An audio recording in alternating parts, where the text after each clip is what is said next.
You return the item. You get the email that says, refund approved. The box is already on its way back, and your card balance still looks the same. That gap is where people get burned.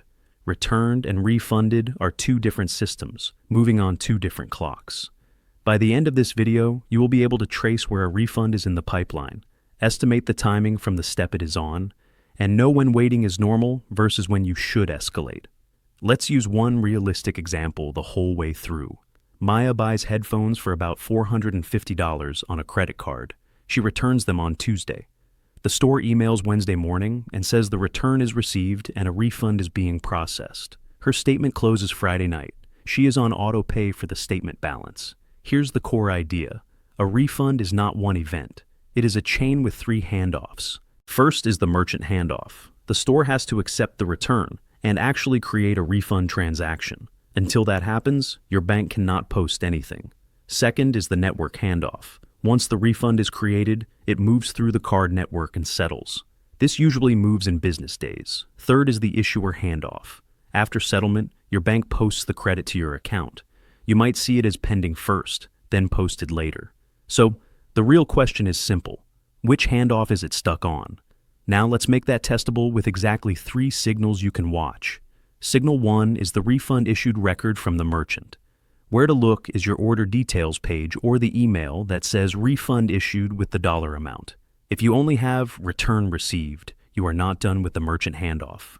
The typical lag from refund issued to seeing something on your card is often a few business days. Signal 2 is pending versus posted on your card activity screen. Where to look is recent activity in your card app or website.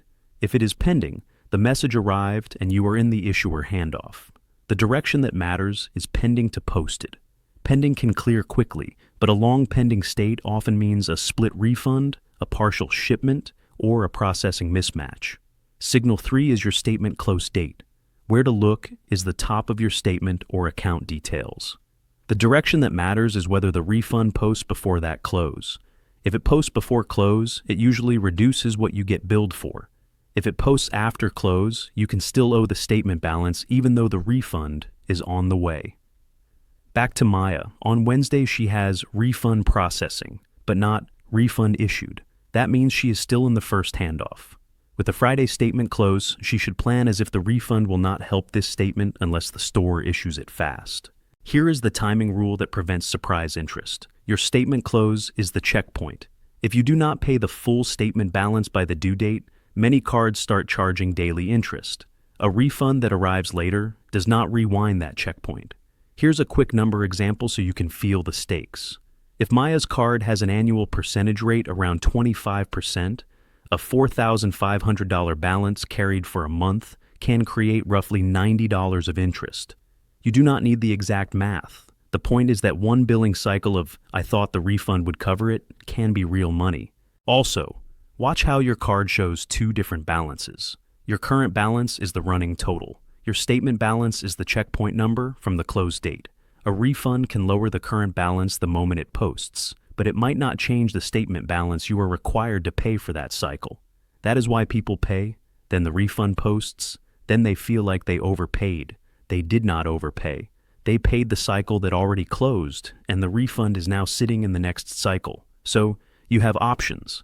And the best one depends on cash flow. If you can pay the statement balance, you keep the grace period intact. When the refund posts, it reduces your current balance or creates a temporary credit. If you cannot pay in full, the practical move is to understand what you are trading. Partial payment can mean interest starts accruing, and it can also remove the grace period on new purchases until you pay the balance back down. That is why, in a refund limbo week, it is smart to avoid new charges on the card. New spending can mask the refund and increase interest. Now, let's talk about the extra layer that confuses people: pay later plans. If Maya used a pay-in-4 plan instead of a credit card, there is usually an additional handoff inside the pay later provider. The merchant refund goes to the provider first. Then the provider cancels future installments and refunds what you already paid based on timing. Auto-pay drafts can still happen if the reversal has not processed. What to check is the Pay Later app's payment schedule and the order status for that purchase. If the next installment still shows as due, you are early in that provider handoff. If it shows canceled or adjusted, you are later. Now, when should you escalate? Use a simple timeline decision rule. If you do not have refund issued, stay with the merchant and ask for the refund transaction record and amount. If you do have refund issued, but nothing appears on your card activity screen after several business days, shift to the issuer and ask if they see a pending credit or can trace the refund. If you are nearing the dispute deadline or the merchant refuses to process a valid return under their own policy, consider a dispute rather than waiting indefinitely. Disputes have clocks too. If you need to talk to either side, document the baton handoff. Save the refund issued confirmation, screenshot the pending or posted credit, and note the close date and due date. Those 3 items end most "we don't see it" conversations fast because they point to the exact step. And if the merchant says it can take up to 10 business days, translate that into a calendar. 10 business days is 2 full weeks if you cross a weekend. That is why refunds feel slow, even when nothing is wrong. Now let's finish Maya's story so you can see the clean version. If her statement closes Friday and the refund is not posted yet, she treats the refund like it is not coming in time for this cycle. She pays the statement balance she can afford to keep interest from starting, and she pauses new spending on that card until the refund shows up. When the refund posts next week, her current balance drops, or she carries a temporary credit into the next cycle. That is the mental switch.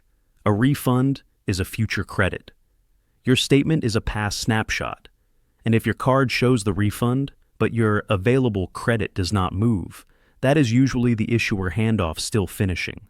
Pending credits often do not restore available credit until they post. Here's your 2-minute checklist. Pull up the merchant order page.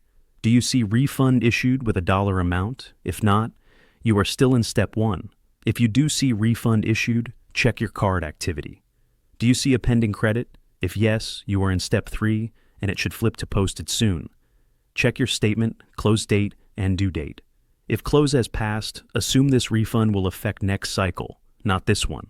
Avoid new charges on the same card during refund limbo if you are tight on cash flow. If it has been multiple business days after refund issued with no sign on the card, call the issuer and ask if they can see an incoming credit. If you are approaching a dispute deadline or the merchant is stalling, stop waiting and consider the dispute route based on your issuer's rules. That's the pipeline.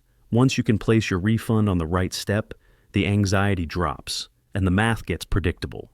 If this helped, subscribe to the Wealth Blueprint for more clear money breakdowns.